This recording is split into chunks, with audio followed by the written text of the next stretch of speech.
കഴിഞ്ഞ കുറേ നാളുകളായി തെരുവിൽ തല്ലിയും ബോംബെറിഞ്ഞും തൃണമൂൽ കോൺഗ്രസിന്റെ ആഭ്യന്തര കലഹം രൂക്ഷമാകുന്ന സാഹചര്യത്തിൽ ഇപ്പോൾ അത് വീണ്ടും ഒന്നുകൂടി രൂക്ഷമാകുന്നു. മമതാ ബാനർജി രംഗത്തെത്തിയിരിക്കുന്നു. മമതാ ബാനർജി ശക്തമായൊരു താക്കീതാണ് പാർട്ടി പ്രവർത്തകർക്കും നേതാക്കൾക്കും നൽകിയിരിക്കുന്നത്.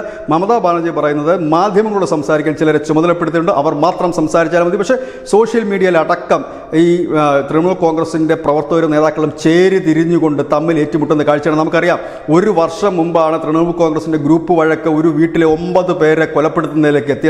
അങ്ങനെ രൂക്ഷമായൊരു സാഹചര്യം. ഇതിൽ രണ്ട് വിഭാഗമാണ്. അഭിഷേക് ബാനർജി, അതായത് മമതാ ബാനർജിയുടെ അനന്തരവൻ അഭിഷേക് ബാനർജിയുടെ നേതൃത്വത്തിലുള്ള ഒരു ഗ്രൂപ്പും മമതാ ബാനർജിയുടെ നേതൃത്വത്തിലുള്ള ഒരു ഗ്രൂപ്പും പലപ്പോഴും ഗുണ്ടാ സംഘങ്ങളെ ചേർത്ത് വെച്ചുകൊണ്ടാണ് ഈ അതിർത്തി ജില്ലകൾ ഉടനീളം ഈ മമതാ ബാനർജി അവരുടെ പാർട്ടി കെട്ടിപ്പടുത്തുക. അതുകൊണ്ട് തന്നെ ഇങ്ങനെയുള്ള സംഘർഷങ്ങൾ വാക്പോരിൽ ഒതുങ്ങില്ല, പകരം അത് കയ്യാങ്കളിയിലേക്ക് എത്തുന്ന ഒരു പതിവ് കാഴ്ചയായിരിക്കുന്ന ഒരു സാഹചര്യം. ഇവിടെ മമതാ ബാനർജി യോഗത്തിൽ പറഞ്ഞത്, ലോക്സഭാ തെരഞ്ഞെടുപ്പിൽ നമ്മൾ ഇങ്ങനെ പോയാൽ തോറ്റ് തുന്നം പാടുക തന്നെ ചെയ്യും. അതുകൊണ്ട് ഈ ഒരു കാര്യങ്ങൾ, അതായത് എന്തെങ്കിലും വിഷയങ്ങളുണ്ടെങ്കിൽ അത് പാർട്ടിയിൽ മാത്രം ചർച്ച ചെയ്യൂ എന്ന് പറഞ്ഞു. പക്ഷേ അത് ആരും ചെവിക്കൊണ്ടിട്ടില്ല എന്ന് തന്നെയാണ് പിന്നീട് വന്ന പ്രസ്താവനകൾ നമുക്ക് മനസ്സിലാക്കാൻ കഴിയുന്നത്. ഏതായാലും MLA മനസ് രഞ്ജൻ ഭൂനിയ ഈ കാര്യങ്ങൾ സ്ഥിരീകരിക്കുകയും ചെയ്തിട്ടുണ്ട്. കാരണം പാർട്ടിയിൽ ആഭ്യന്തര കലഹം രൂക്ഷമാണെന്ന് news desk news India Malayalam.